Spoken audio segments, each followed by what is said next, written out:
emergency for the first time in about... This is Jim, and Receiving this message. We are Ken Jennings and John Roderick. We speak to you from our present, which we can only assume is your distant past, the turbulent time that was the early 21st century.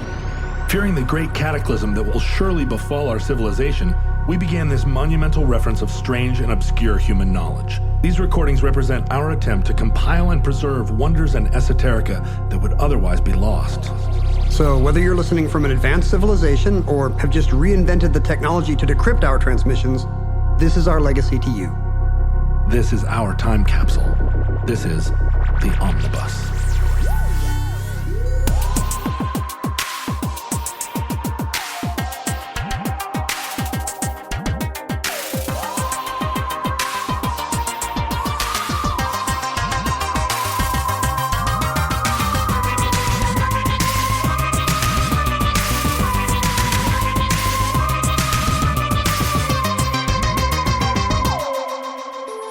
You have accessed entry 038.EX0711.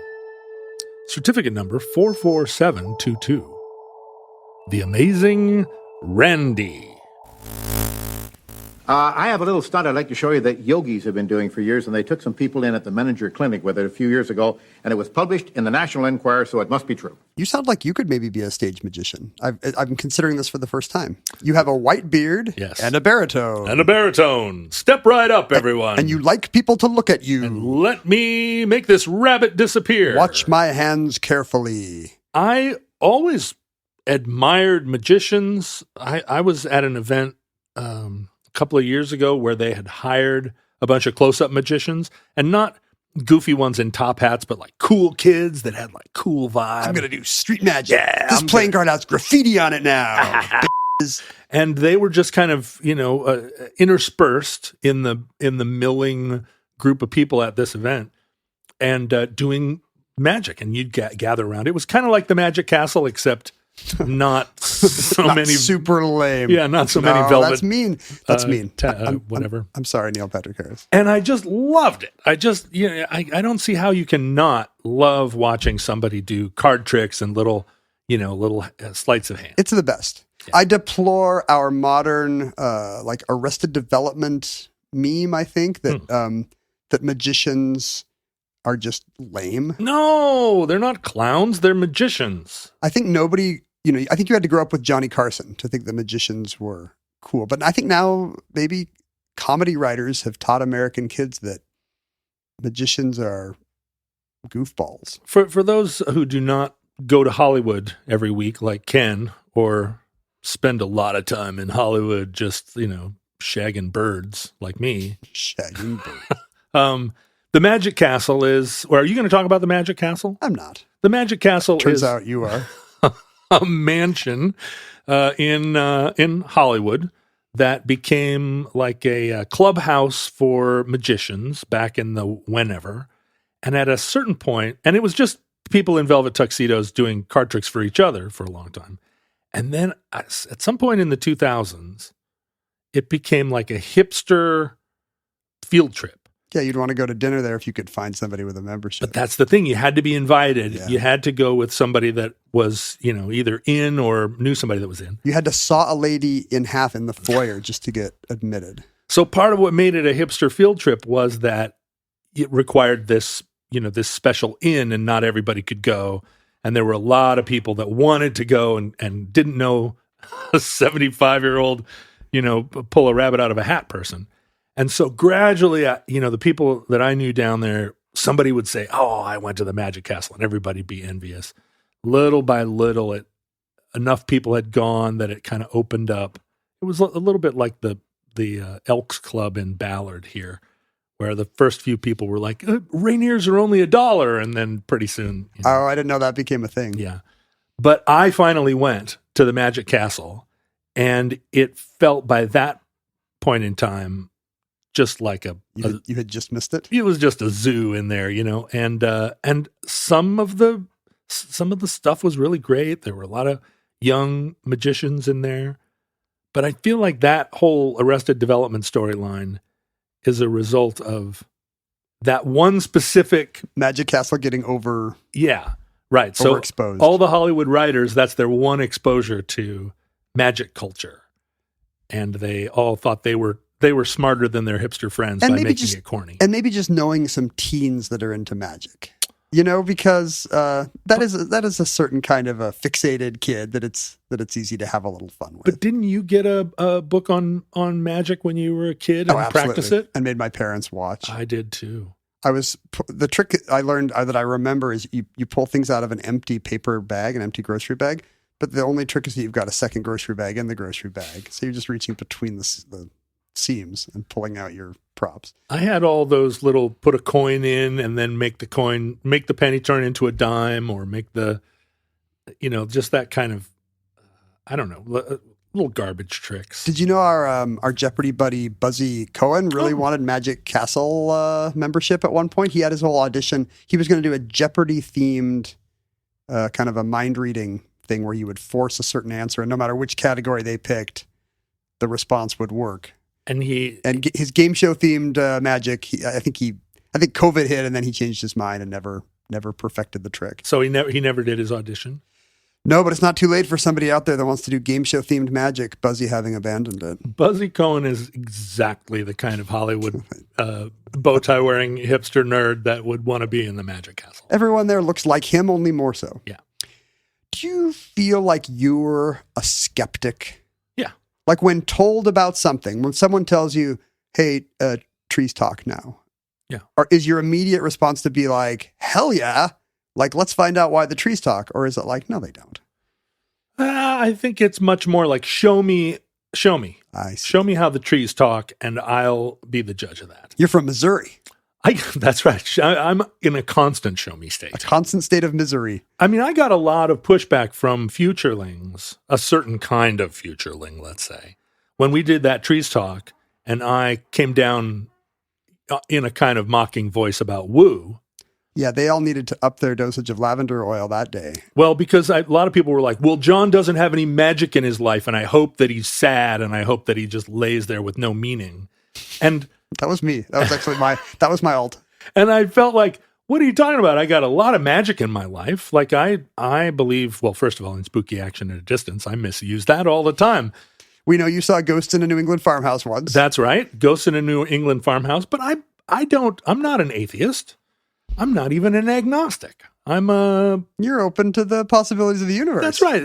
We were just down in Savannah, and we went to church there.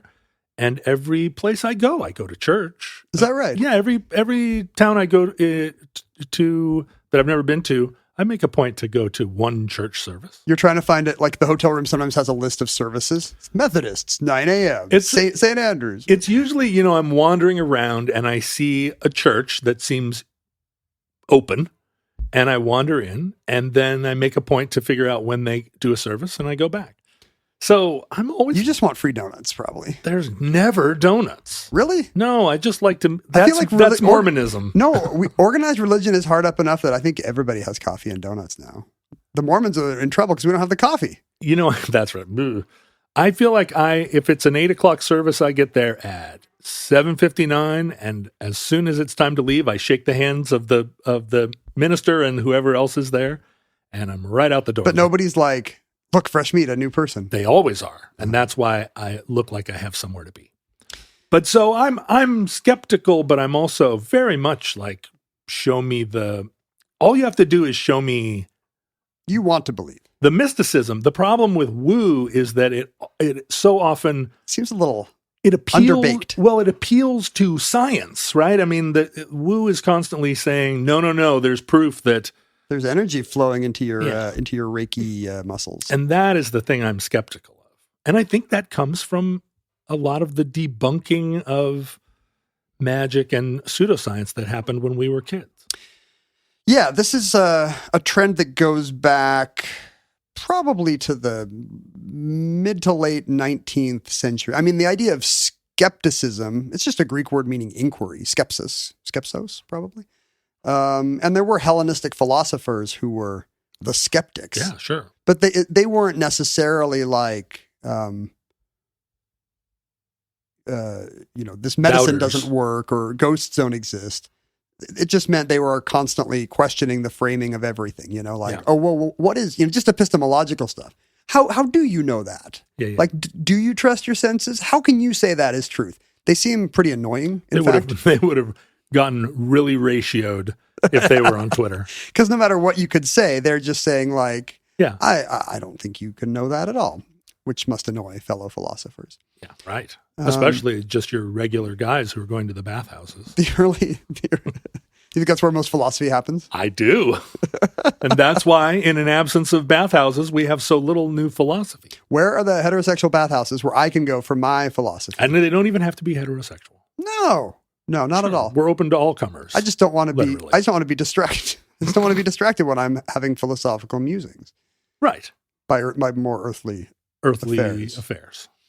The early skeptics, in the sense of, guess what? I don't believe that thing, and I'm going to debunk it, were atheists. The problem, because there was really no other belief system to push back on in the West for centuries. It was the Catholic Church or nothing. And unfortunately, the Catholic Church, unlike today's practitioners of woo, had inquisitions. Yeah, they did. You were not executed for saying you don't believe in reflexology or whatever it was. Me? Yeah. Well, I was publicly denounced by the 5 woo listeners who But they liked couldn't. Omnibus. But they couldn't haul you off, behead you, and then pull out your tongue. No. As was done to Polish nobleman Kazimierz Yeszczynski in 1689. No. I was never eviscerated or burned.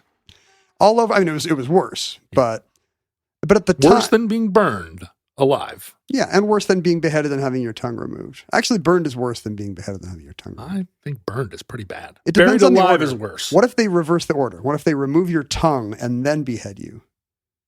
To not do it in that order seems like a missed opportunity. It just seems like they've actually done you a favor. Yeah, right. Behead me and then do whatever you want. Exactly. I don't need my tongue anymore. You know who doesn't need? You know what's got 2 thumbs and no head and doesn't need his tongue? This guy. It feels like they could take a lesson from the cartels, who are really good at that. They pull your tongue out through your nose. First. Yeah, first. While your head is still attached to your neck. Yes. This wasn't just Spain. Inquisitorial tribunals would meet all over Europe, and there's stories from the Netherlands and here Poland and Italy, and of one thinker who dared to be a little too much like, well, how do you know what God wants, Archbishop? Well, and that guy didn't have a tongue the next day. They did that to Joan of Arc, right? But she wasn't heretical. She was just Joan of Arc's not a new atheist. That was just political, yeah.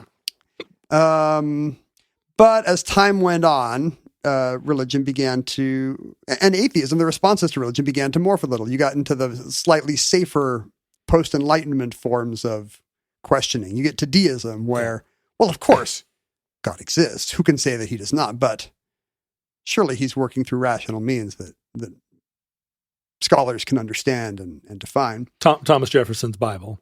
Thomas Jefferson's Bible, where all of Jesus's quotes are in a different color, and all the stuff he didn't think happened are in a third color. And we did Omnibus on this, right? Yeah, but all of the founders are diehard Christians, right, Ken? That's what Tucker Carlson told me.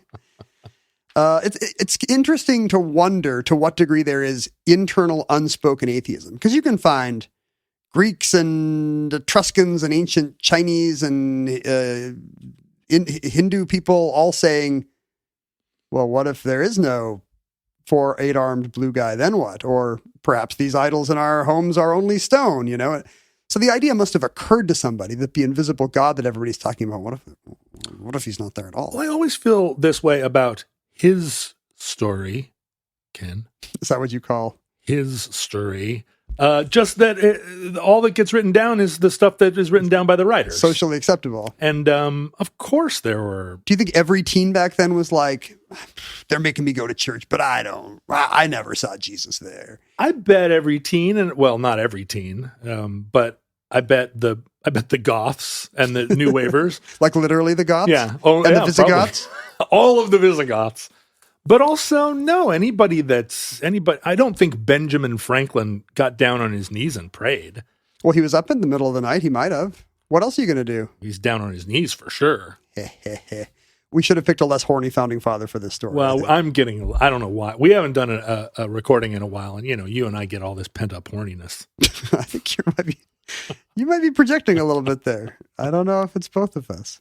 The first explicitly atheistic tract in the English language, written by a pretty big name.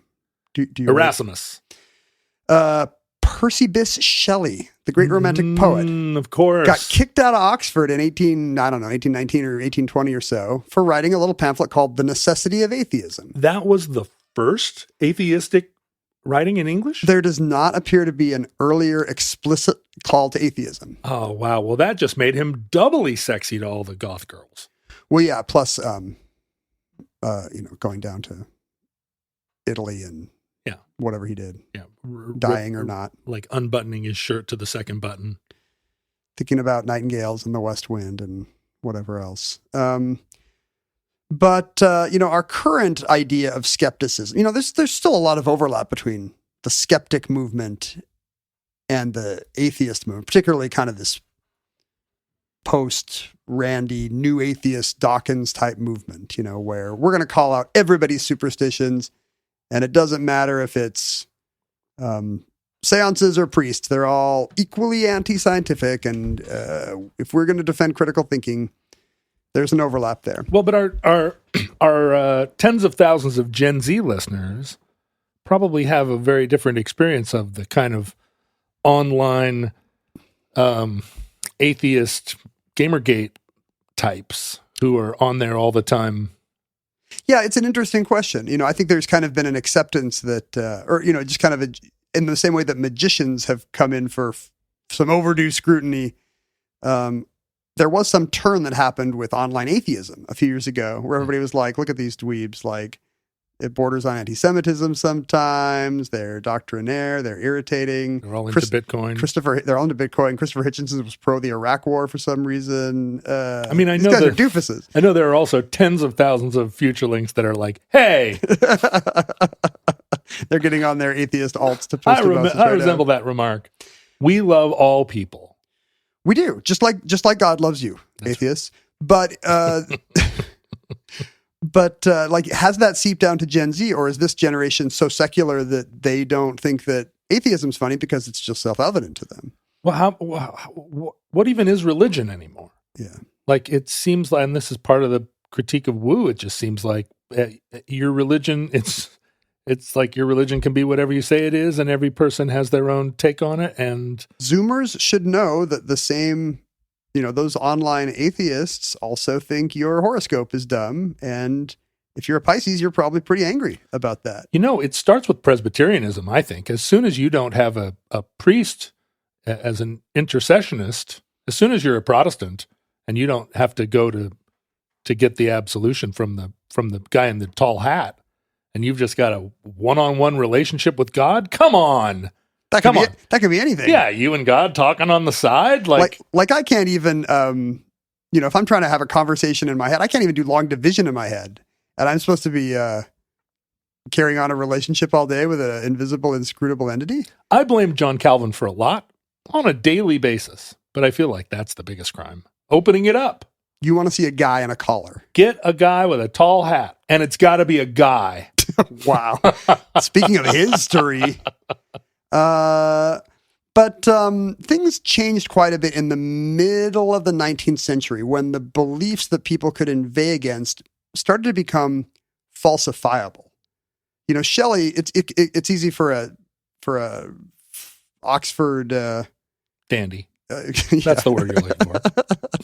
I was going to say showboating self-regarding individual dandy intellectual to start talking about what he considers the obvious pitfalls of religion. And, these arguments are centuries old, and it's all, well, if God's so good, why is there a war? And if the Bible's so true, why is John chapter whatever contradict Mark chapter whatever? I mean, some of these arguments are literally 250 years old, and they're going on Facebook right now. But if you dance around Descartes for long, it doesn't really direct you back to the church.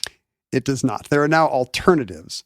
But it all seems kind of unknowable. Like there's no smoking gun that Shelley's gonna produce that will lead every Anglican priest to be like, oh, he's got us. Archbishop of Canterbury's gonna have to learn how to cobble shoes now. And Kierkegaard's up there going, look at me.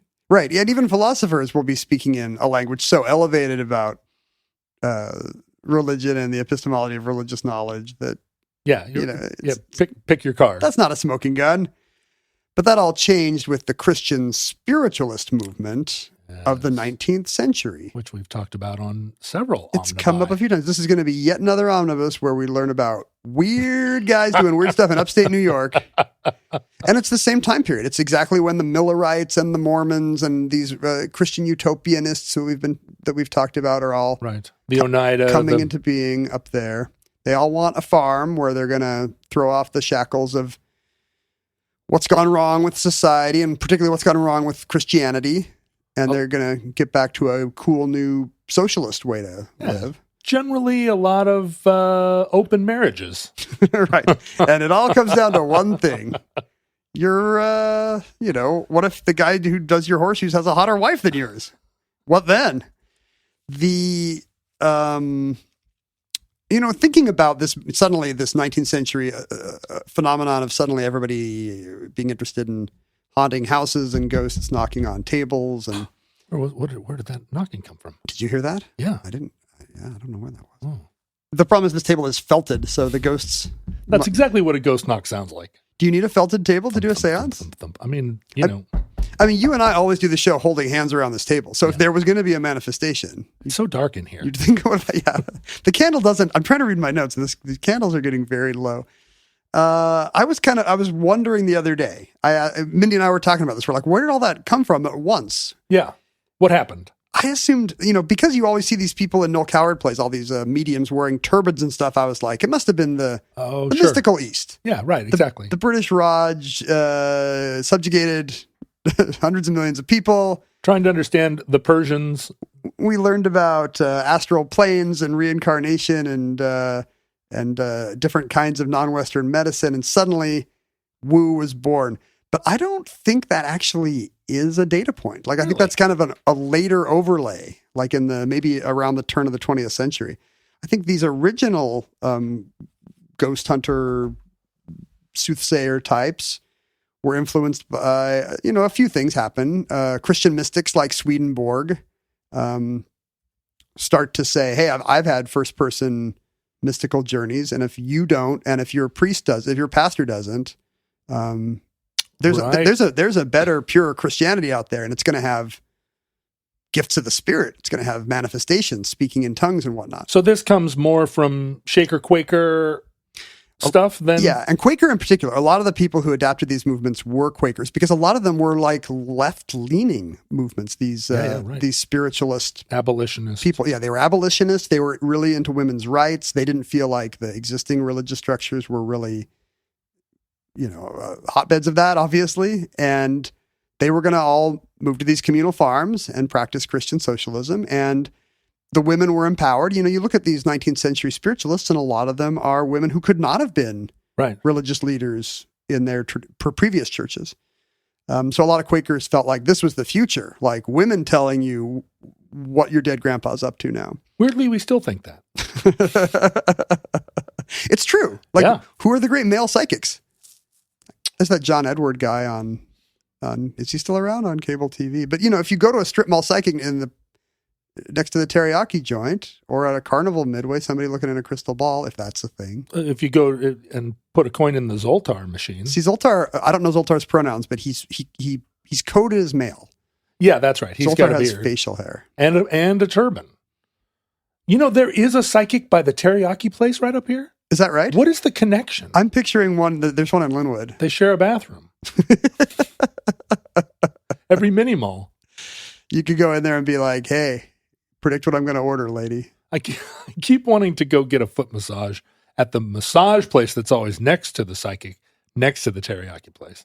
But I'm not that bold. There's one I've driven by that has like, looks like a black hair place next to it, which is not super common in many parts of Seattle. But in the part of Seattle you live. No, this is actually up north where you might find you're outside the city limits, and Get a Vietnamese fingernail place, and I was wondering if it was the same person. Like, do you think the psychic also will like do weaves and stuff? oh, like flip the little Flip the sign. flip the Like, sign. there's two doors, but you walk in and it's actually the same Oh, shop. maybe. Also, the Civil War happens, and if you think about it, this movement, it kind of dawns in the Civil War era and extends to the reaches England in the post World War I era. Everybody wants to talk to their dead Everybody, son. there's a missing generation, basically, and now there's a need. And then also, I got to say, I think the Enlightenment didn't help. You and I, you've talked about in so many ways. in so many ways. You've talked about how it offends you when science starts to overlap with New Agey thought. But this goes... Well, no, it's the other way around. Yeah, you think science should stay out, and Science just stands there. And then everybody, New Age appropriates everybody dances around it and is like, no, I'm science. I guess that's what I I'm meant. Science. I didn't think that Nobel Prize winners were like, I'm going to really get to the bottom of acupuncture. Except for Linus Pauling. The 14, Linus Pauling and the 14 Nobel laureates that endorse Elysium, the weird antioxidant pill that I take every day. Yeah. And William Shockley, the inventor of the transistor, who basically became a eugenicist. Right. Well, that'll happen. One out of 10 scientists is going to get really into eugenics at some point in their old age. A lot of the explanation for how these clairvoyants and seers were doing their work was couched in scientific terms. Like, we know from the works of Edison and Alexander Graham Bell that there are new communication possibilities. Right. The indisputable science of phrenology. Well, I think they're thinking more of communication tech. Oh. There are waves. Messages can now be passed seemingly miraculously from Baltimore to Providence. I see. So clearly the next step, and Edison and Bell kind of believed this, the next step would be, how do we get those waves from the astral plane? I want to speak to the etheric body of my late mother or my son who died at Vicksburg. I think that's still a core of woo, right? It's all waves. It's waves. It's energy. Or energy. Yeah, energy. But it is, right. It never occurred to me that there was a time when waves and energy meant nothing and could not back this stuff up. The miracle of electricity, which is, just a woo, woo, woo, woo. It's like, well, how hard is that then? It even makes a woo noise. Woo, woo, woo, woo, woo, woo, woo, woo. So did they understand this? Did they understand that sound was a wave? That's an interesting question. When they must, right? Because I mean, going back to Pythagoras, the Greeks understood that the resonance of objects was what caused pitch, and you could change the size of the thing that was resonating, and you would change the pitch. Right, but it was. You would assume that whatever it is moving at your ear. Yeah, I guess at 1650, it says here, was the first concept of sound as a wave. Sound as a wave.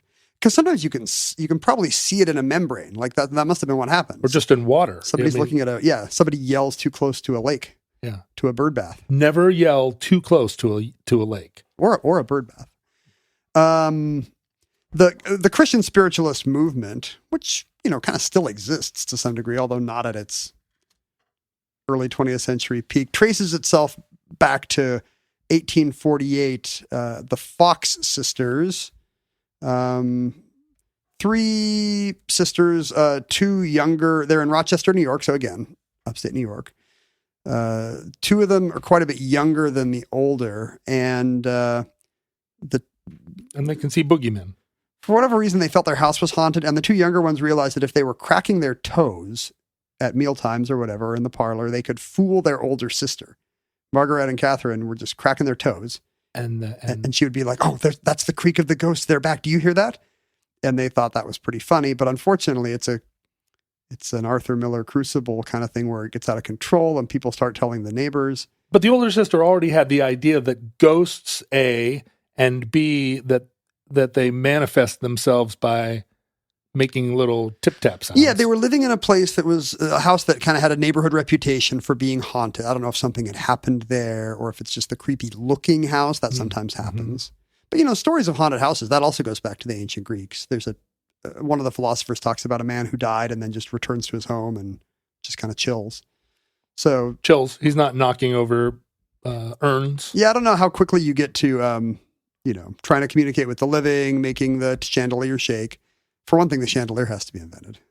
But yeah, well, I mean, there's always devils, bad Is this your spirits, your right? view of the universe? There's always devils? Look, there's always devils. But no, there've always been something spooky baddies. Right. Yeah. So that's the idea. In Christianity, there's biblical backup for, the spirits that you might have to cast out. Yeah, right. That's what Jesus and the apostles are always doing. Okay, I've got it now. So the Fox sisters become regional and eventually, became a local sensation and eventually, a nationwide name for their abilities because they start to hold events because it gets away from them. And did the younger ones ever start drinking their own Kool-Aid and believe that they had, or did they always know it was a grift? The central question to this story is how much the grifter knows he's a grifter. And you can't watch anything about Randi and the charlatans he's doing battle with without thinking about that. To what degree have they convinced themselves that they are doing it, or they're not doing all of it, surely, or I don't think your mind could deal with the fact that day in, day out, I'm just bilking Just a full liar. thousands of people out of their money. In 1888, one of them did confess. The sister. Yeah, one of the two younger sisters said, yeah, we were just cracking our toes. Here's how it works. The problem is she recanted. I think if you want to be a believer, the next year, I think it hurt the family business and reputation for her to admit that. And so the next year she was like, no, JK, it was real. It was a spirit that made me do that. Yeah. It always makes me think of all the Air Force lieutenant colonels that 40 years later are like, oh, I saw 1,000 UFOs, but I wasn't allowed to say it. Or there's always some JFK person that's like, well, actually, I was there and I did see Oswald and he was carrying a magic potion. There's no way you couldn't tell anybody for 50 years if you saw an UFO. Doesn't seem like it, but the UFO community is full of those. Like, well, this guy worked for the CIA and he was silent for 40 years. And then here's what I think happens. People grow into elderly people and elderly people like a good yarn. Hey, nobody's paying attention to me. I saw a UFO. How long before that's me? Right. So now that we have these kind of falsifiable phenomena that are actually using science to bolster their claims and crucially profiting by them. I mean, I guess that's not, I think you can't say the medieval Catholic Church was not profiting by its own belief system and dogma and superstition. But that's the thing about all these early 19th century religious movements. How much of it is a profit motive of starting your own community? Is it a prophet motive with a PH or is it a profit motive? Ooh. Yeah, I've read a lot of writing about modern scholars on Joseph Smith because I'm super interested in that time and that movement. Why? He's a good-looking guy. Uh-huh. There's a Broadway musical now. And there's a lot of scholarly, no scholars are actually debating, do you think God appeared to Joseph Smith? No scholars. Well, I mean, it seems beyond the realm of scholarship, really. It's when it comes to falsifiable religion. I mean, when you're producing a golden book about ancient Mesoamerican Christians, that introduces a new wrinkle for sure. Yeah. But just going back to I had a mystical experience, that's not the kind of thing academics are likely to, and largely because in their world it's it's self-evident. It's a moot point. Yeah, exactly. But a lot of the question is is somebody like that a pious fraud? Yeah. Clearly they're not seeing angels, but do they see angels? Are they, in their mind's eye, are they seeing the angels? Well, that was the thing about me going to churches. It started when I was a lot younger and was open to religious experience. Mm-hmm. I had read The Varieties of Religious Experience by William James, and I was like, well, let's see a variety. Yeah, let's see what happens if you go to an Orthodox church and breathe in the incense. So I was, I think, susceptible to if a painting had fallen off a wall, or if somebody had hit me from behind with a boat paddle while I was sitting there going, "Give me a sign," I think it would have been genuine, but also I could have been easily wooed by something small. Do you feel like that's the origin of the word woo, because it woos people like you? Maybe. Or maybe it's the wind through the ether. Ooh. One thing, I've read and watched a lot of interviews with James Randi, who I promise we're going to get to, And one thing that I find interesting about him, it's kind of a charitable, kindly outlook he has, or at least professes to have. I think he soft pedals a lot of his contrarianism for the public, or did. He's passed away. You think he's actually like a grouchy meanie? No, I'm sure he's a lovely man, but I think if you wanted to get him talking religion as a pox kind of Dawkins stuff after a convention, you probably could. Yeah, right. But not to the papers. But one thing he'll often say is that it's not just rubes. Like, anybody can be fooled. And it's not just because people are vulnerable, although he admits that that's the case. He says people are fooled because a lot of these charlatans are really good. He's like, I'm a magician. I'm a really good magician. I know that I'm great at this and my tricks confound and befuddle. It's super easy to get confounded and befuddled. So he chalks it up to the skill of the practitioner as to why, whoever knocked that painting off that wall. Mm-hmm. Possibly an angel. We don't know. You mean God? Yeah. God through his angels. Yes. He's not going to come down and knock a painting off a wall. God is everywhere and knows everything. He's got supernovas to blow up and orbs to whirl. So before we get to Randi, Randi sees himself as continuing the work of Harry Houdini, because it's kind of a funny phenomenon we have that these close-up magicians are also the ones who are explaining why herbal medicine is a crock. It's kind of a weird crossover. Yeah, they don't want to stick to your juggling, dude. You're a vaudeville act. But they never expose their own tricks, but they're really into exposing the tricks of other magicians who are claiming that it's real magic. Well, they will say magicians are fundamentally honest. They will do a trick, but they will tell you it's a trick. Yeah. And so Randi always thought it was a very different thing to keep his own secrets of how he was doing something versus a person who, I think in his mind, the mystic is not keeping any secrets. The mystic is telling you how the trick is done. He or she is just lying. They're saying this trick is being done because God speaks through me. This trick is being done because I can see ghosts. And he thinks, and this has victims. And this is what got Houdini so mad.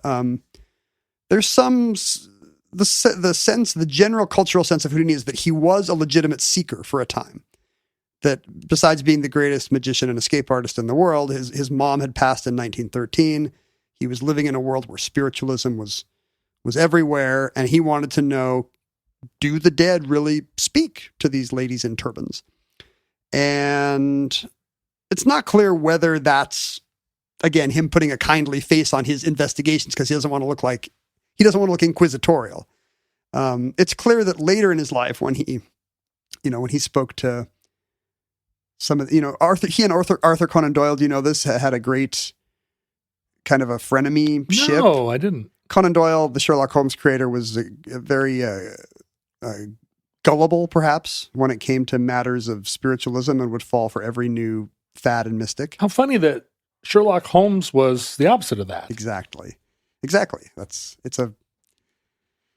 great irony, but Conan Doyle never saw a phenomenon that he could not chalk up to. I mean, famously, he fell for what are they called? The Coddington fairies or whatever. Do you remember this story where these little Victorian girls were saying they were taking photos of fairies in their garden? Oh, yeah. And there was a movie, I think, with Harvey Keitel. I can't remember.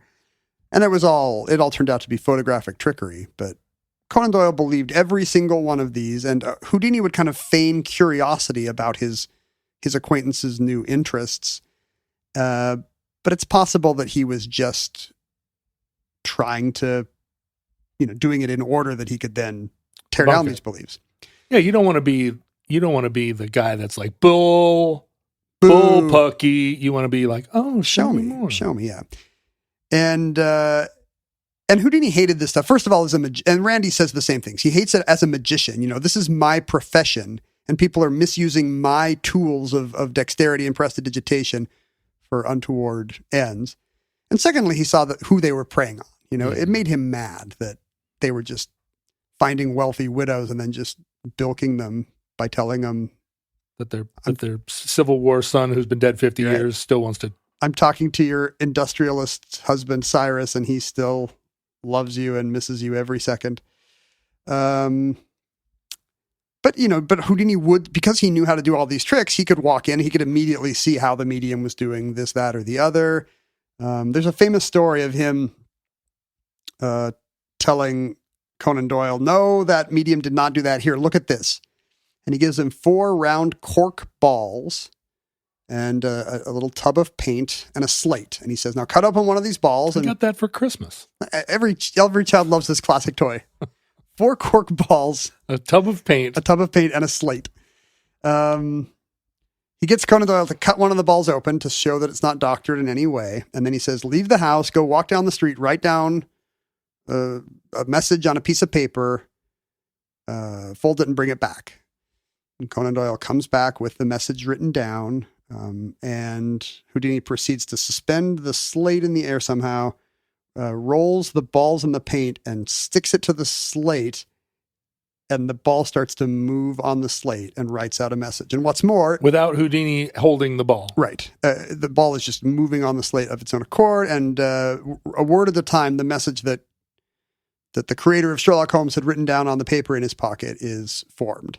Wow. And then Houdini says, "This is better than the act that the Madam Whatever did, right?" And he's like, "This is amazing." And he's like, "Well, it's a trick. It's all a trick." And he doesn't tell him how he does it. That's what's interesting about these debunkers is they can't tell you how they duplicated it because that would give away the tricks of their trade. But he says, "I promise you, it's a trick." And there's some belief today. We now know that Houdini had bought the act of a music hall magician named Barrel, a French guy, who had a very similar trick, and it was just done with magnets. You know, you force the regular cork ball on the person to cut in half, but you secretly have a one with a metal center. Yeah, but how do you know the message? I think it's just a simple switch. The most common way to do it would be Conan Doyle gets back in the room. Houdini says, "Did you fold the paper?" Conan Doyle takes it out to show him. He says, "Oh, you only folded it once?" And he takes it and folds it 6 more times for security. Yeah. And then palms the message and gives him a fake one back. Right. He has to switch it back at the end. So probably, pretty simple. Once you hear it, you're like, oh. Yeah. But he's got a confederate with some kind of the part I don't understand is how the slate is suspended. But some kind of confederate with a rod is moving the ball on the other side of the slate. So, and then the funny thing is, Conan Doyle's response is, "Why are you, obviously such a gifted medium and psychic, pretending to be a charlatan? Like, I can see your gifts and they're self-evident. Stop pretending to be a conjurer, a common conjurer." Like, he would rather believe that Houdini is lying to him than believe that his priors about the astral plane are not true. This kind of always is suggested. At what point is a grift a criminal exploitation, and at what point is it just a nice kind of you pay $15 to go to a movie? It's entertainment. If you pay $15 to go to somebody and they tell you that your ex or your dead husband still loves you, it's kind of a wash. It's only when people tell you that the election was faked and that you should take to the streets with the pitchforks that it feels. And where is that line? Right. It's easy to find Randi inveighing against what I take to be pretty harmless forms of magical thinking. Yeah. I think in general, he thought that there should be a broader sense of critical thinking in society. And if there was, but does it really do any harm if somebody's believes in their horoscope? He would rant and rave about astrology. And I'm thinking, who is being victimized by astrology? I feel like a lot of the woo movement, it really helps people. They get into yoga, they go to retreats, they do. Dinner last night, my wife was telling me that she has a couple friends like that. I think a couple of them have like Ivy League educations. They live all over the world now, affluent, and they both are super into numerology and both have private numerologists that tell them what their lucky numbers are and what the best day to do such and such a thing is and what their license plate should be if possible, and who is being harmed. If these wealthy ladies are. Yeah. Is it about how much they get bilked? Because if you're a billionaire right. and you get bilked $100 million, who cares? But, Randi, as we'll see, is much more exercised about things that have real world consequences. I mean, you mentioned disbelieving election results, but what about disbelieving your doctor's diagnosis? Right. I mean, this stuff can be life and death. But that's a mid 19th century. There's a whole religion based on that. We've already done Mary Baker Eddy, right? Yeah. The other night I parked in Pasadena and was shocked to find the beautiful old building I was in front of was a Christian Science reading room. Did you go in? Palatial. And I was late for a play. So I did not get to hang out with the Christian. Yeah, real humble brag. Hey, ladies! I was going to a musical. Hey, guess what? I still go to plays. I had my gloves and my my silk gloves and my opera glasses. They would have kicked me out of the reading room. But Houdini, you're right, does appear to be, like, as you say, one of these people who believes this is a grift and it should be illegal. He spent the next 35 years of his life investigating, in addition to being a great, headline draw magician and escape artist, he spent 35 years investigating hundreds of frauds. There was a Boston medium that Scientific American was actually, Scientific American, huge publication at the time, and actually now in a time when we think of these pseudosciences as part of science, they're like, we think this guy's legit, and they're offering a reward for anybody who can prove him wrong. And Houdini swoops in and takes the $2,500 reward. But it actually got to Congress in 1926. Houdini was able to get enough politicians to call congressional hearings on should mediumship be outlawed. The question you ask, like, to what degree is this a con where the FTC should step in? Well, wait. Well, how do we know once rewards started being offered that Houdini didn't have an accomplice who was pretending to be a medium that he could debunk and collect the money? Well, this is interesting because later, when we get to Randi's 20th century post-Houdini debunkings, there actually is that kind of thing where Confederates are being used to work both sides, not for profit margin, but just to utterly disgrace a lot of these paranormal investigations.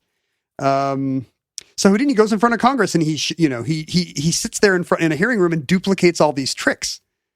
Oh, I wish that there was film of that. I know, like he Representative whatever from Maine says, no, I've heard these voices, and Houdini takes out a little ear trumpet and like says, Congressman, he realizes, oh, this is what's being done.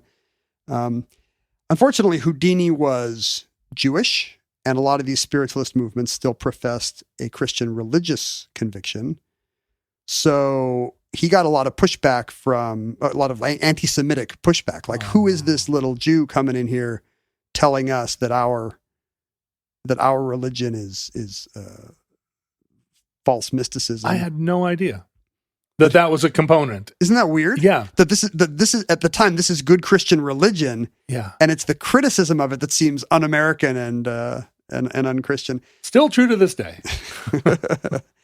And Houdini would always, because these people would always see Houdini duplicating their things, and they'd say, well, this is just like the book of Exodus where Pharaoh's occult magicians can do. It's funny because we think of these as people as the occult practitioners. Oh, right. And but they're claiming that Houdini is the occult conjurer. He's doing some devil's work to imitate our real Christian. Yeah. And maybe not literally devilry, but he's, it's devilish to use fake means to duplicate these real miracles. And it's the same thing Uri Geller would always say to Randi, that, you can forge the Mona Lisa, Randi, with your tricks, but that doesn't make you Leonardo like me. Right. And Houdini would always say the same thing when they would say, how dare you, crucify our Lord again? It's anti-Semitic Christ killer stuff with this persecution, this tirade. And he would always say, look, Jesus was a Jew and he wasn't charging $20 for a healing. Oh, burn. Zing, got him. But the bill eventually died in committee. It was this made headlines all over the country that Houdini's telling Congress how these swindlers do their work.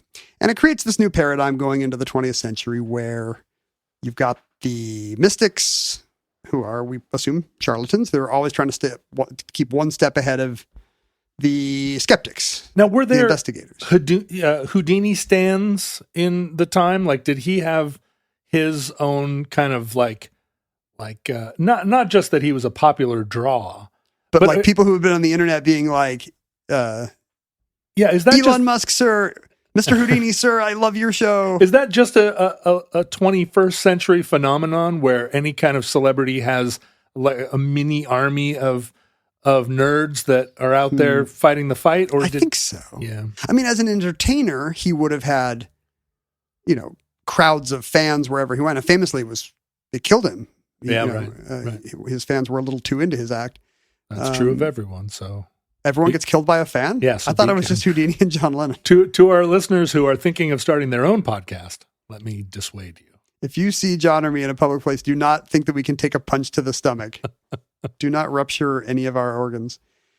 But I think this idea that, I mean, certainly he did inspire a generation, though, because that brings us to 1928, Toronto, Canada, and the birth of a young boy named Randall Zwingli, I presume it's pronounced. Oh, he's Canadian.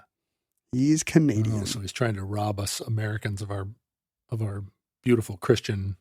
Right. Hegemony. If it's not the turn of the century Russian Jews or wherever Houdini's family was from, it's a Canadian coming across the border. But he later settled in Florida, so he's one of these Canadians that wanted America's best. Sure. Fort Lauderdale. Young Randall Zwingli happened to see the great magician Blackstone as a child. Blackstone was one of the, probably the foremost stage magician of his day. In fact, I think two of his sons became magicians. Harry Blackstone Jr. was the guy with, I don't know if you remember this guy with the black beard that would always be doing close-up magic and mentalism on talk shows and variety shows when we were a kid. Anyway, Harry Blackstone was his dad. He was a second-generation magician. And Randall was transported by this. This changed his life. He kind of came from probably a typical family of the 1920s, kind of closed, not a whole lot of open emotion or expression. And I think even as a kid, he realized that he liked boys and not girls. Mm-hmm. He stayed in the closet until the movie Milk was released. He was like, oh, all my friends are right. Like the times have, because all his friends knew, but he wasn't publicly out until he saw Sean Penn play Harvey Milk. And he was like, my friends are right. This is a new time. Like this movie's winning Oscars. And he came out as gay. Huh. But it kind of alienated him from his tight-lipped, emotionally constipated family. And at, I think, 16 or 17 years old, he literally ran away and joined the circus. Yes. Which was still... Happens. It was the only way to get into show business then, because he didn't have American Idol and TikTok. And he became the Great Randall. And eventually shortened to the Amazing Randy. He decided he would have that be his last name. So Randall Zwingli became James Randi. So he was a magician in the circus. He was, and an escape artist. He loved Houdini, like all the kids of that generation. Houdini was their guiding star. To this day, Magic Castle is going to be a big Houdini love fest. Yeah. And there's, he became a prominent enough magician and escape artist that there's TV footage of him on both sides of the Canadian border back to the 50s. He's kind of even as a young guy, he's losing his hair. So he's kind of a Lenin-looking. Mm-hmm. Imagine a magician looks just like Vladimir Lenin doing amazing escapes. He's getting tied up with 200 feet of rope. He's in a coffin.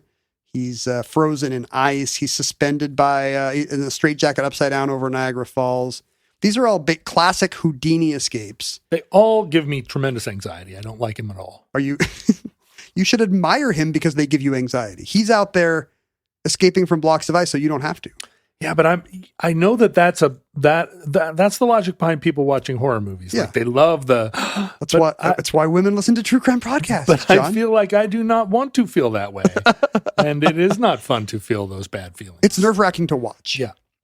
And there's a famous case where he couldn't get out of the milk can, whatever trick he was counting on to get him out of the milk can, filled with water up to the brim, right, fails. And he as they stuff him in, he can hear his own vertebrae cracking, and then he can't get out. And finally, 20 minutes later, terrified people let him out, and what? He's taken to the hospital. He's if it's the footage I've seen, it's some variety show that William Shatner is hosting, and he doesn't get to do it because in rehearsal it went terribly wrong, and instead he gets rolled on stage in a gurney to explain why he won't be doing the milk can escape. Eek. But these are all classic Houdini escapes that he is trying to one-up the master. He sets world records of the longest time in ice, the most links of chain escaped from, the highest straitjacket escape. And he goes around the world doing this. But at some point he starts to age out of the escapes. The almost dying on for the good of some William Shatner hosted Circus of the Stars maybe sours him a little bit. You got to be kind of limber to get through all these small hatches. It's a young man's game. Yeah. You're presumably having to wriggle into weird contortionist positions to get out of the ropes or the chains. Dislocate your own shoulders. At some point, you don't want to have a lockpick hidden up your urethra because you got to pee 3 times a night. I think those are unrelated. No, you have to remove the lockpick every time you pee. Oh, yeah, that's right. It's the worst. And if you look at footage of him at this time, he's amazing. He's the amazing Randi. He's got this snow white beard, and he has this kind of saintly affect. Eventually, scholarly spectacles, and he just seems like a nice old professorial type with an amazing gift for gab and patter because he's a stage magician. Yeah, you see him on Merv Griffin or Mike Douglas or whatever it is, and they'll be like, well, can you get out of that, Randi? And he'll be like, does Dolly Parton sleep on her butt? Of course I can. Hilarious 70s. That is hilarious. 70s witticisms that will never come back. References to Foster Brooks. That's what people wanted. But as we've covered in previous shows, this was also a time, this kind of 1970s era America is a time when woo really resurfaces. Yeah, we eventually need to do just an episode on 70s Time Life books. Yeah, right. Bermuda Triangle. Leonard Nimoy coming on your syndicated TV every afternoon and telling you that there really is a Mothman. You should have a film festival at your home theater where we watch all of the spooky Bigfoot episodes of In Search of. And that goes into our childhoods. We kind of grew up in a world where we thought of this. Yeah, this is the world. People will always just be talking about Bigfoot and the Bermuda Triangle a lot. And that's why we do. Even in the late 90s, we sold a cryptozoology magazine, the Fortean Times. Is the Fortean Times still around? I bet it is. Huh. But I remember reading the Fortean Times, and there were still teams out there in the Darien Gap looking for chupacabras. Like his hero Houdini, Randi is incensed that people are out there, charlatans are out there using the, his own carefully perfected skills to lie and cheat and bend spoons. Yeah. So the kind of the early manifestation of this is an Israeli self-described psychic named Uri Geller, who in 1973, this is the part of the story, I always just picture him on variety shows, wowing Dinah Shore. Mm-hmm. But you know how he came on the scene? By persuading the Stanford Research Institute that he had paranormal powers. It was quite mainstream. The idea of parapsychology was still mainstream at this point. Yeah. And this is what's changed between then and now, because now you'll still have people getting their tarot read and, having reflexology done to them and taking homeopathic remedies. All the woo is still out there. But there's not like a real big mainstream academic establishment propping up the idea that ESP is probably real. We just need to do the tests right. I remember telekinesis being talked about in Time magazine as a thing that we knew happened. We just couldn't explain it. We just have to nail it down in the lab. Yeah. Remember the Zener cards, the stuff that Bill Murray uses at the beginning of Ghostbusters? Yeah, right. And you just had the idea that, universities were full of people. How many dots are on this card? Doing mind reading and trying to figure out what percentage of the population can do mind. That was the question, right? Yeah. Like, who are the mind readers? Where are they? Because clearly this must be real. And it's funny that by Ghostbusters, that was a gag, that it was all fake. By 84, we understand that Bill Murray's just doing that with the cute girls. With the cute girls, he wants to electrocute the nerds. Who had it coming? But like in this world where, big university money is going into these studies, Uri Geller manages to persuade the Stanford Research Institute that he can bend spoons, stop and start watches, make your car keys warp.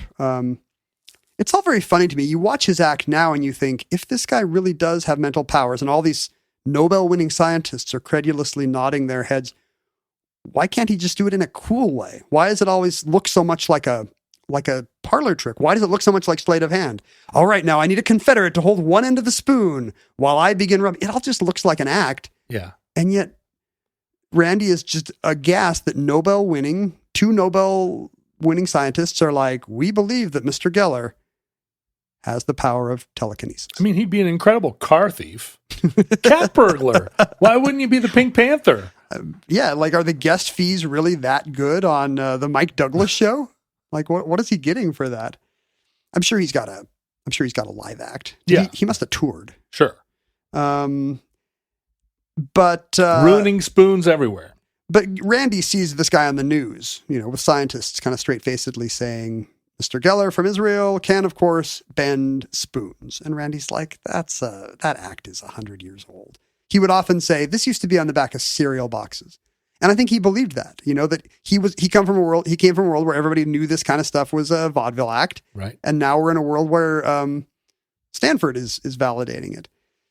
And he said, I looked at this, and the two scientists who ran these tests, it wasn't their field. Everything was done wrong. One of them was legally blind.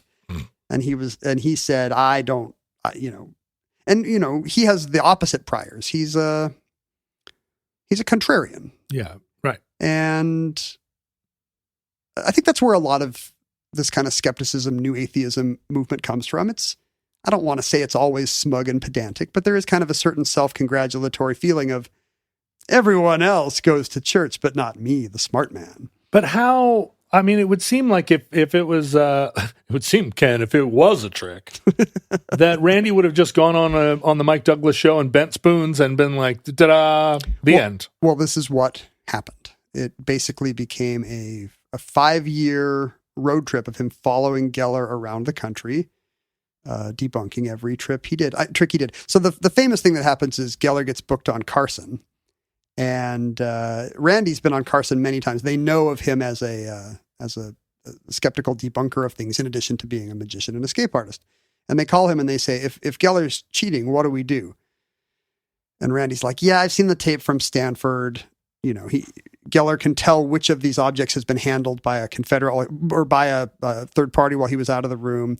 And he just does it by spinning the tray, and then he can kind of see which objects might have moved or, there's just physical signs. What you want to do is make sure a layer of rubber cement keeps these objects from moving when the tray spins. Don't give him a tray that can spin. Give him a fixed table and use a little rubber cement so that when they're placed up and down, they can't move. And, when they're chosen, they don't move. And sure enough, Geller comes out and Johnny challenges him, and he hems and haws and says that the vibrations are wrong and he needs more time. And they cut to commercial, which I think is 40 minutes in studio. What? The commercials were 40 minutes long? Well, yeah, the Carson show? No, I mean, typically, we had a lot of patience. Typically, he was taping to time, but Geller's stalling. And so the home audience on NBC just sees more to come. And then 2 minutes later, we're back. But really, 40 minutes has gone by. Johnny's now smoking a cigarette, and Geller is still looking perplexed and says that his powers are not, Johnny, my powers are not strong. If you've never seen the Uri Geller tape, you can see why America falls in love. He's a very handsome man with just, gleaming white, even teeth and a beautiful, luxurious head of flowing hair. I remember it from the time. And kind of an aquiline nose. He looks like, a mystic, a king or an emperor from a distant time. I didn't see it. The accent's live on unidentifiable. TV, but it was so much in the, everything that happened on the Carson show was news. Weirdly, even though there was an Arab-Israeli war happening, there was also, Dean Martin was ashing his cigarette into. And anyway, I remember it being a news topic. Uri Geller would just go on every talk show, and a frustrated Randi would come on the show a week later and not show them how he did it, because again, that would break he's giving Geller a magician's respect, even though Geller is claiming to not be a magician. But he would duplicate all the tricks. Barbara Walters shows him the car key of hers that he had bent, and she's like, I feel like it has, now it's like a talisman to me. I have kind of these magical powers. I haven't been able to leave the studio lot. Right. I can't start my car. And Randi takes an identical key and does the exact same thing. And she's just like visibly deflated, like, way to take the mystery out of the world, Randi. But whoever it is, Merv Griffin, there's a Bill Bixby for some reason, the hosts of Real People. Randy's out there just showing Byron Allen and Sarah John Purcell Davidson. and Skip Stevenson. Yeah, exactly. That's incredible. But I'm sure they were on That's Incredible. I totally forgot That's Incredible. Yeah, it was a good show. What a trio. John Davidson, quarterback Fran Tarkenton. That's right. And maybe Kathy Lee Crosby or somebody like that. Crazy. But they knew all the amazing feats and possibly cryptids. Think about all the cat videos that they didn't have access to. I mean, it's half my Instagram feed now. Cats in Japan that are climbing into Coke bottles. If the camcorder had existed then, we had to wait maybe 7 more years for America's Funniest Home Videos to bring us into the internet age. But because of this, he becomes, and he publishes, and what he sees is people still keep believing Geller. He publishes a book that he believes will expose Geller. Geller just keeps touring and saying, "Who is this man who persecutes me and my great powers?" Because he's Israeli, he has this very hard to pin down accent that really makes him sound kind of unearthly and authoritative. It's great. He's really good. The ARPA, the Department of Defense is sending people to study Geller because they've heard that the Soviets are going to beat us with their mind readers. Yeah, they're going to bend all our spoons and we won't be able to. Well, what if they could read our dossiers? What if a Soviet mind reader could stand next to our ambassador and find out where what the launch codes are? Is this men stare at goats business? Yeah, I think the era might not quite overlap, but there definitely are a bunch of weirdos in ARPA who are like, cannot have a telekinesis gap. Right. I never saw that Goats movie. Was it good? I don't think so. I think it's maybe famously bad. I'm trying to remember. I did see it though. But Randy kind of becomes a household name. He, as a result of this, he tours with Alice Cooper, kind of supervising his over-the-top stage magic that he'll do in his tour, when he gets his head cut off or whatever happens. Yeah. He guests on Happy Days. But he continues doing a lot of really high-profile debunkings. The Geller... While also still doing magic as a profession? To some degree. I mean, to the end of his life, there was not a gathering that he would not just delight with some card trick you'd never seen before. Like, he could not help from showing off a great trick, and being in his 80s and 90s did not dull his dexterity one bit, friends say. But he essentially, he actually did retire from escape artistry. Yes. He announced to a Japanese TV crew that this would be his last suspension from a helicopter or whatever, because he was outgrowing it. And I think he really did think this was going to be his mission, to bring back a spirit of scientific inquiry and critical thinking that was being lost in a sea of pseudoscience. Just like the Omnibus Project. Exactly. Despite the Stanford Research Institute putting all their chips on Geller, there still were no shortage of, $500,000 grants that were going to organizations to prove psychic powers. Yeah. So Randi is contacted by one particular researcher for something they're calling Project Alpha. So we want you, now that we know what you did to Geller, we want you to make our tests charlatan proof. And he sends them a list of protocols and rules. But at the same time, Randi arranges for 2 of his magician confederates to apply to the program as fake psychics and to try to subvert these rules that he's writing. Fun. So this cat and mouse game goes on for years with these guys reporting back to Randi, hey, they totally disregarded the thing you told them about, the temperature of the tray. And he's like, okay, I'll tell them. And so Randy's like, you got to make this test harder. And then the guys have to figure out ways around Randy's safeguards.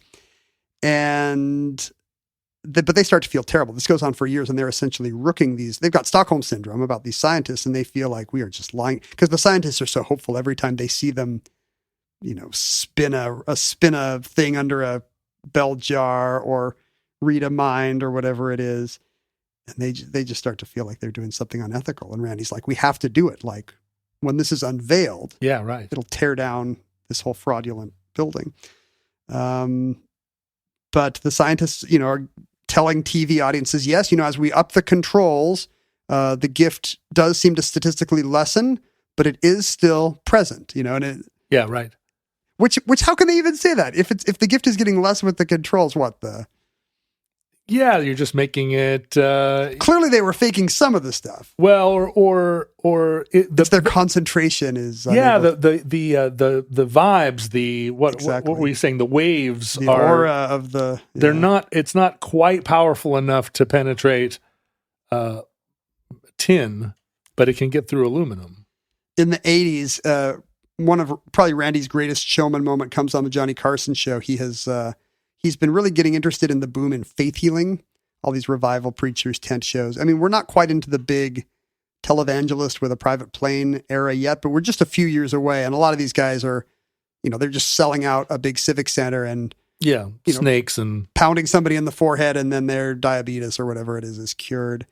And this is the kind of thing that really offended Randy. He wrote a whole book about it because he thought people were going to die. right. And he's right. People were choosing not to get chemo. They were going to go down to Guatemala and have a psychic surgeon pull pig entrails out of their stomach. Have you seen that thing, the Andy Kaufman thing? Mm-mm.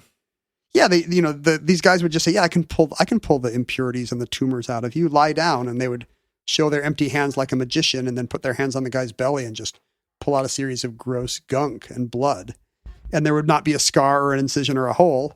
Because they had used their psychic powers Genius to pull out your tumor. I think about that all the time, but I always This thing you just heard of? Well, no, I'm always imagining that UFOs are going to come, and they're going to use UFO powers to fix my my broken ACL. UFOs don't make an incision, but that's because they go in through the anus. Oh, right. I was hoping they wouldn't do that. I was hoping it would just be something. Well, I mean, if the problem is your colon, that's pretty good. Yeah. But if you've got a headache, you don't want them coming in through the rectum. It's really my joints. Yeah. Yeah. And my teeth were all knocked out when I was a kid.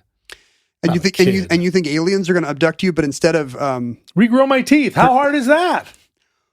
In this scenario, do you feel like they've spotted you as a good test case because of your fake teeth, and they're like, "Hey, this is the guy we need. Try out our teeth growing." No, that I'm a test case for their intermediary between aliens and humans. So they would appoint me as kind of like a spokesperson. Oh, because you've got alien vibes. You understand their culture. Exactly. I understand human culture enough that I would be like, "Hey, look, you can trust me. The aliens are weird, but like I've got a sort of grip on their vibe." And they've also replaced my ACL so my knee doesn't crack anymore. And so let them take over the world. These kind of faith healings are perfect for Randy because he feels like his self-righteousness can be untrammeled. And he's not wrong. Like, these people need to go to I think that today about maybe people who should be going to a doctor instead of a chiropractic or a medium or a homeopathic remedy guy. But Randy keeps clean. He's never accepted a false dollar. Right. He's not getting, I mean, he continues to get paid as an entertainer, right. He'll make his money the honest way. And he, at this time, the big name in Christian revival faith healing is this guy named Peter Popoff, who looks exactly how you'd expect, kind of conventionally handsome and tan with a well-greased, well-pomaded dark hair. And he would just tell people at his big revivals to, throw away your medicines. I want you, those of you in the balcony, empty your pill bottles now because I'm going to heal you all, and Randy's like, what? Don't throw out you're going to have a heart attack. Please don't throw out your blood pressure medicine. Why did you bring your blood pressure medicine to church with you today? So to Randy, this guy's the biggest scoundrel, and he watches tape of him, and he's like, "Oh, he's just doing like the most basic cold reading mentalism act, where he'd be like, somebody whose name has an A or an E. Yes, exactly. It must be your husband, Edward. Now I'm seeing a body of water. Oh, he grew up in Chicago. This kind of crap. Right. And this is exactly what this guy's doing at church. And Randy's like, this is bull. So he gets a surveillance expert friend of his to go backstage dressed as a security guard at one of this guy's big revivals or crusades. Isn't that what Billy Graham would say? Goes to one of his big crusade in San Francisco that he knows is being captured on camera. So there's going to be video of it. And he's like, because he notices this guy's wearing a hearing aid, and he's like, this is how he's doing it. He's got a Confederate. Yeah. And sure enough, this surveillance expert thinks, there's a lot of ways they could be doing this. I don't know if this is going to work. But he's hiding in the wings and adjusting his equipment, and then he finds the frequency. And he hears high heels walking up, and a woman's voice is like, "Hey, Petey, I hope you can hear me. If not, you're in trouble, teehee. All right, here's the first one. Rosemary Pierce. And, and you can hear Popoff be like, is there a Rosemary Pierce here? And what happened is all these guests had come in and been asked to fill out like a prayer request form where they all wrote down their name, address, and malady. And so you'd think they wouldn't be amazed when Popoff then said, I see your house at 118 Westchester Drive, and they're like, whoa, how did they know? And the angels are surrounding it. You're being held up by angels right now. And I know you're worried about your husband's pancreas, but and he would do his, I believe it. Do me next. Well, that's what, Randi would send Confederates to these meetings, and they would be like very moved, because they were seeing genuine emotion, not from this charlatan, but on the part of the people who thought they were being healed. Yeah. So all these guys, they can feel the religious fervor, and they understand the effect that this has on people. So Randi just goes on Carson the next week and says, nobody's seen this yet, but check this out. This is one of Popoff's crusades. And he shows the video of the night, but he has recorded the hearing aid. Oh. So he syncs it up. So you can hear the voice say, Elena Gutierrez. And then you can hear Popoff be like, is there Elena Gutierrez here? And you can hear the guy being fed everything. And did this debunk Popoff and he lost his... He declared bankruptcy within a few years. Yeah, good. The sad thing, I was watching this documentary, a very good documentary about Randi called An Honest Liar. And Geller's interviewed him. All these people are still around. They just had to change their shtick. Yeah. Popov and Randi bemoans the fact that by exposing these guys' tricks, basically they just had to switch to something dumber. At least their old tricks were good. You see a commercial of Popov trying to on some Christian TV channel, charging $150 for the magical spring water that saved all the Christians at Chernobyl. Right. Because you probably know this. Everybody at Chernobyl got radiation sickness, except for all the Christians that were using this magic spring water. Oh, I did not know that. Well, I didn't either, but I've seen Popov's commercial. Geller still sells crystals on QVC. I mean, he's kind of changed. He's now a mystifier. Whoa, a mystifier. Instead of a psychic. That's a little flipperoo. It seems like it's chosen specifically to not claim powers or not. Yeah, right. A magician is fake, maybe. A mystic a psychic is real. A mystifier? Mystifier. Because you could be mystified by real things and real powers and tricks, I guess. Even Randi didn't like magician. I think he preferred conjurer, maybe, because, it seems more old-timey. Well, a magician would be using magic. Oh, I see. And a conjurer. To a scientist, magic does not exist. But a conjurer sounds like a D&D character. Exactly. To me, conjurer has very old-timey occult vibes that to me would be worse. But I'm not Randi. So he spent the 80s doing that. We talked about Ramtha on the show. Australia had a series of these channelers that were speaking to 40,000-year-old Atlanteans. Right. And did Randi go around? Did Randi confront Ramtha? He was invited to Australia. I mean, there is plenty of tape of Randi talking about how goofy Ramtha is and how the voice she does is goofy. And he gets asked by some researchers in Australia, because he became late in life an expert on this stuff. Chinese conference would be like, please come in and speak about traditional medicine, and so he'd get booed in China. Or even parapsychology conferences would be like, come in and talk about why you don't believe in this research, and he'd get booed at these conferences. But Australia wants him to come in and debunk these channelers that are defrauding people. And he says, look, there's no way to debunk this. They're just going to say things in their head in a funny voice, and you can't prove they're not. Right. And he's like, but what I can do is do what I did with Project Alpha, and I can send in a fake Ramtha and have him convince everybody's real, and then just show how simple it is to pretend to do this. And luckily, he has recently met at the Hollywood, Florida Public Library, like a much younger, good-looking Latino guy, and they both seem interested in each other. They're on the aisle looking up magic books. Yeah, hey, what are you doing here? Well, the other guy's not that interested in, Randi gets him interested in this weird crusade that he's on. This guy, I think, is an artist, Jose Alvarez, and he renames him Carlos and trains him to go lie to the nation of Australia. And Carlos is kind of uncomfortable with this. And it turns out one of the reasons why he's uncomfortable is because he, over these decades, he and Randi become,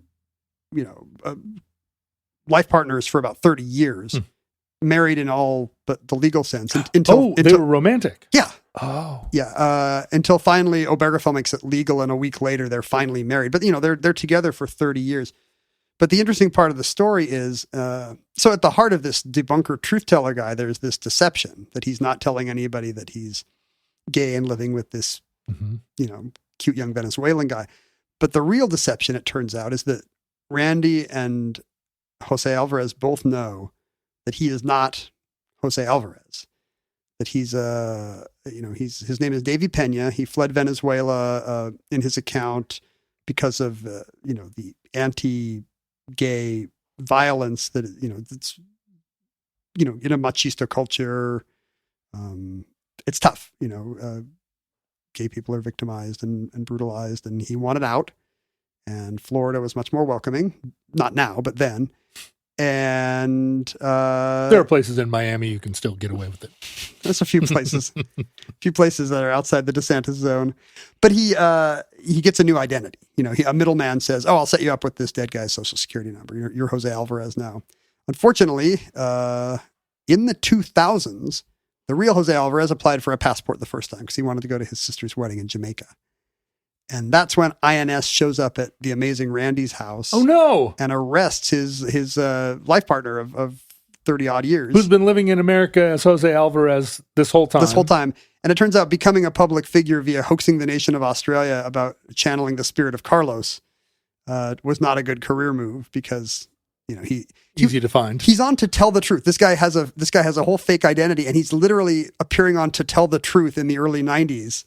I'm the real Jose Alvarez. And it looks like at some point he's in front of kind of a deportant judge, and it looks like he may get sentenced with removal. And luckily, at this point, Randi's a kind of an eminence grise. He's no longer the scholarly looking man of his Carson era TV appearances. He's got a long, scraggly beard, increasingly wild eyes, and out of control white eyebrows. He plays it up everywhere with a black cap with a peacock feather in it. And he's got a skull-headed cane, of course, a cape. And it's funny because you'll see him doing his TED Talk or flirting with waitresses at a diner, and he's just an old guy with his pants pulled up to his, pulled up an extra foot. But then he comes into a party and he looks like Gandalf. I mean, he kind of goes from professorial to garden gnome well into Tolkien. Yeah. Harry Potter wizard territory. In a certain light, you'd be like, fedora bro. But then... he's got, with that beard. Yeah, right. He can sell it. Like if he had tried that outfit when he was still looking like Lenin in 1958, maybe it would have been a big mistake.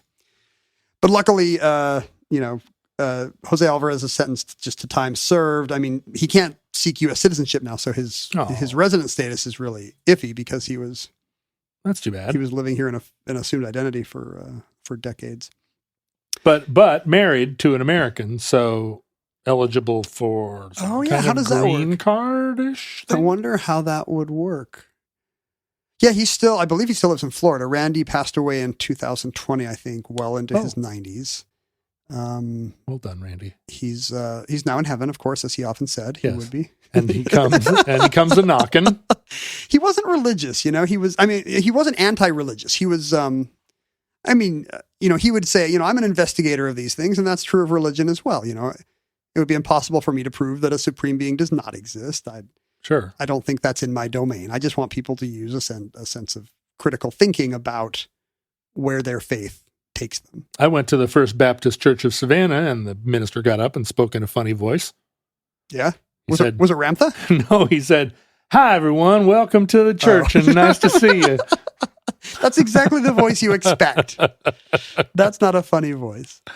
But I just kind of like his charitable view of how anybody can fall for this stuff. He didn't see himself as so many of these his acolytes, online acolytes do, as like the one smug, smart guy in the room exposing the rubes. Right.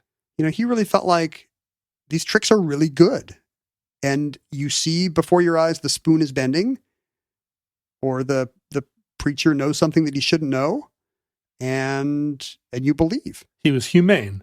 I think he was. I think he was, because these guys should be great humanists, these debunkers and these skeptics. Which also feels like another thing missing in the internet era. right? Like, where are the people that are like, I'm an expert on this, but also I get it. Yeah, or I probably have my blind spots too. You know, there's very little of that for sure. You know, Randi, as a contrarian, didn't believe in climate change for many years. Really? Yeah, which kind of alarmed his friends in the scientific community because he's out there being Mr. Science, not pseudoscience. But I think there was just some sense of you see this in his disciples Penn and Teller too, that TV show they did where they would just kind of tear down everything.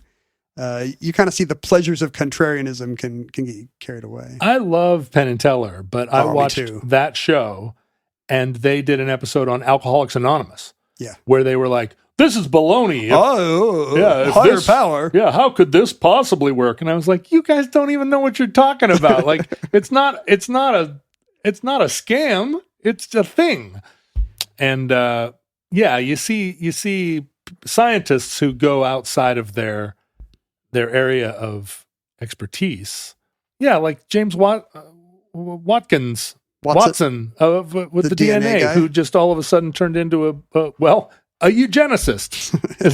It's what happens to them all. When a scientist gets good enough, suddenly they're like, I need to look at these IQ differences very closely for some reason. But Randi, to the end of his life, there's just beautiful stories of him, duplicating the trick and showing the person that anybody can be fooled. And it's not who you'd expect. There's a story of him at dinner, and the waiter tells him very excitedly that Uri Geller, I know you know Uri Geller, and he ate here recently. And Randi says, "Oh yeah, let me see a spoon," and does Geller's whole act and says that I now control the whatever, and I can make your watch stop and start. And at the end of his meal, the manager comes out and says, "You need to go talk to the server. He's a basket case." And this guy's just on the floor of the kitchen hallway, being like, "Ay el diablo," like you made me participate in the occult. Yeah. And Randy's like, no. I'm a magician. I pull rabbits out of hats. And the guy's like, oh, thank goodness you're a magician. But it wasn't just that he liked to laugh at the superstitious. The other story is him speaking at a convention of eminent philosophers. And in his room after, the philosopher is kind of scoffing at how easily people fall for this stuff. And so Randi does a really good trick. He takes out the Gideon Bible and says, look at a word and blah, blah, blah. He goes through whatever the thing is. And then he pulls out a piece of paper and he writes down the word. Is this your word? And the guy's like, the guy actually believes it. Like, the trick is so good that this eminent philosopher is like, well, so there are psychic powers. I don't understand. Why are you keeping this hidden from you? And, just like Conan Doyle. Yeah. And Randi has to say, no. Like, I did this just to show you that the tricks are really good and you've got to be careful. You got to be careful. Yeah, well, I wish he could go back and say that to Jacques Lacan. I mean, I think about that a lot because I have beliefs that are unfalsifiable superstitions. Yeah. Every Sunday morning if I go to church. So I think a lot about, I guess, what Randi's rule would have been, which is, who is being hurt? I need to make sure that my beliefs do not victimize others in any way, particularly the vulnerable. I feel like the trick now is that science got over into the liberal arts, and there were a lot of liberal arts that started to claim to be scientific.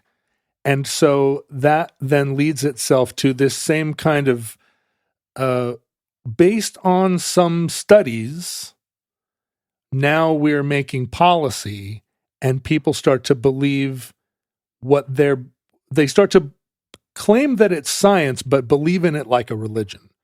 And it's as he says, somebody speaking in a fake voice, but at Stanford talking about what the new education philosophy is. It's impossible to debunk. A politician with a personality cult is basically founding a religion, but telling you what the policy ends should be. And that seems increasingly like a characterizing feature of the age, that we're living in an undebunkable world of pseudoscience. No more charismatic people at all. I think we just need to ban charisma. Come on now. No, we don't need any Uri Gellers out here telling you they can restart your Mickey Mouse watch. How am I going to put soup on the table? You need to get it. You need to get really into stage magic. They're the only honest people. And that concludes The Amazing Randi. Entry 038.EX0711. Certificate number 44722 in the omnibus. Futurelings, in the unlikely event that you've made it all the way to an hour and a half in this episode. Is this going to be the longest ever? I think so. You know, we get every time we do a long episode, some futurelings are like, amazing, that was so awesome. And some honestly are complaining about the extra content. That episode was too long. Well, we should have just started with. I was thinking maybe we should start with Randi and Geller, but I fell in love with the Houdini stuff. I know we both love Houdini. Maybe we could have done a second Houdini show. Well, maybe we will. There's so much more to talk about. Sorry, I'm opening the mail loudly. And listen to us. We're still talking. We could be out of this show already, but no, we're taking it to the end.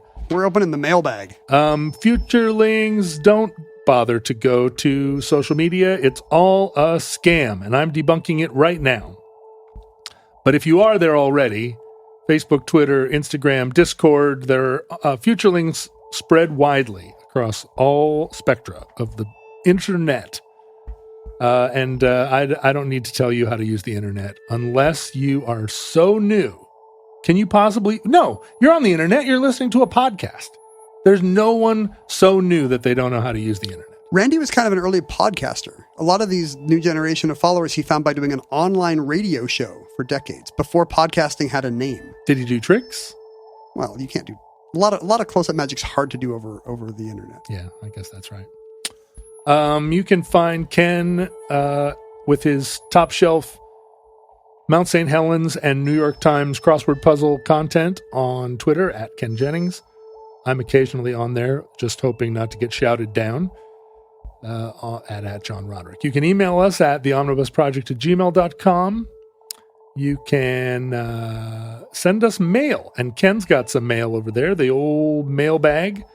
Send us mail at P.O. Box 55744, Shoreline, Washington 98155. What have you got, Ken? Dennis sent us, this is great, harkening back to the omnibus about the generic food labeling movement of the 80s.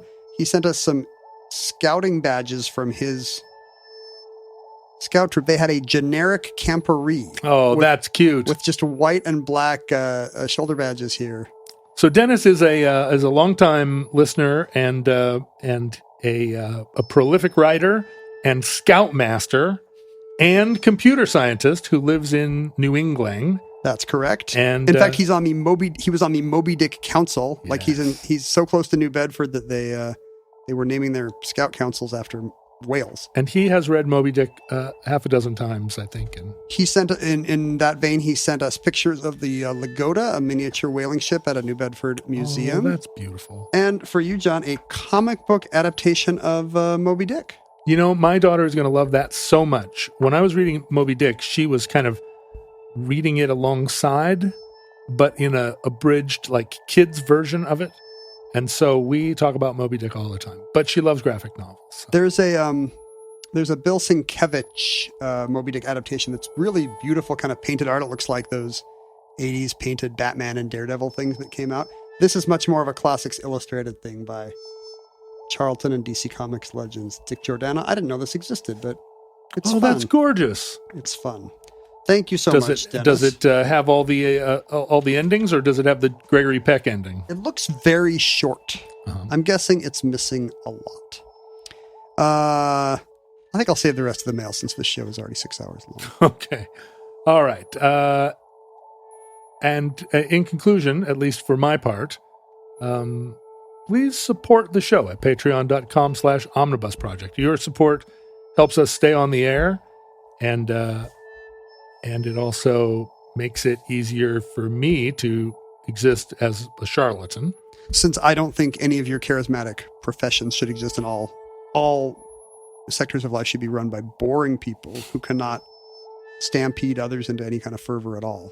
Ken is actually a scientist who stands behind a podium now, and all of the answers are fed to him through his hearing aid. My charisma-free job hosting Jeopardy should be the model for a new America.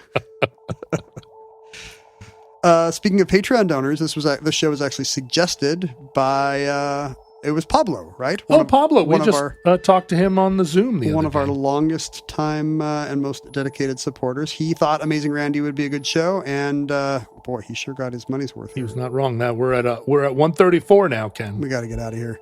Listeners, from our vantage point in your distant past, we have no idea how long our civilization survived. We hope and pray that the catastrophe we fear may never come, but if the worst comes soon, this recording, like all our recordings, may be our final word. But if Providence allows, and of course, Randy would have said Providence doesn't exist. Or he would have said, tell me more about Providence. I would like to investigate Providence. Penn and Teller would have said Providence doesn't exist. Yeah. Providence doesn't exist! Durr! We hope to be back with you soon for another entry in the Omnibus.